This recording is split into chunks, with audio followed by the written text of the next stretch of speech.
पटकन आठवते आणि एखाद्या वेळेस विसरून जाते. अमेरिकेमध्ये आधुनिक मेंदू शास्त्रज्ञाने प्रयोग केला की एखादे पुस्तक वाचल्यानंतर मुलांच्या मेंदूमध्ये कसा कसा बदल होतो.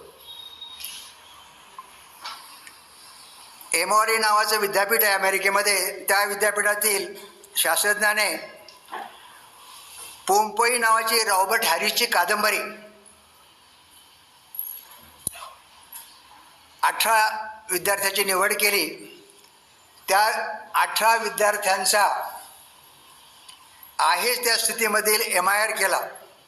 त्यांचं आपण MRI म्हणजे मेंदूची तपासणी. त्यानंतर त्या मुलांना कादंबरीतलं पहिलं प्रकरण वाचायला लावलं. प्रकरण वाचल्यानंतर त्या मुलांच्या वाचनामुळं त्यांच्या मेंदूमध्ये किती फरक झाला पुन्हा तपासणी केली. कादंबरीचं 30 पानाची त्यांनी 3 भाग केले होते.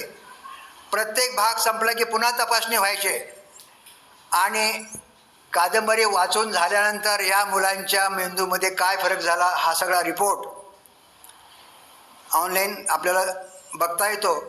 आणि त्यातून त्यांनी सिद्ध केलं की वाचनामुळं मुलांच्या मेंदूमध्ये सकारात्मक शक्ती वाढत जाते. तर आपल्याला आयुष्यामध्ये जे स्वप्न बघायचे ते तर होतंच, पण जर तुम्ही वाचलं तर तुमच्या मेंदूमध्ये सकारात्मक, त्याची दुसऱ्या बाजूत नकारात्मक असते ना आपली, पण सकारात्मक शक्ती वाढत जाते असं संशोधन या शास्त्रज्ञाने, न्यूरोसायंटिस्टने, त्याचं नाव आहे ग्रेगरी बर्न्स, हे आपल्याला ऑनलाईन तुम्हाला बघता येईल.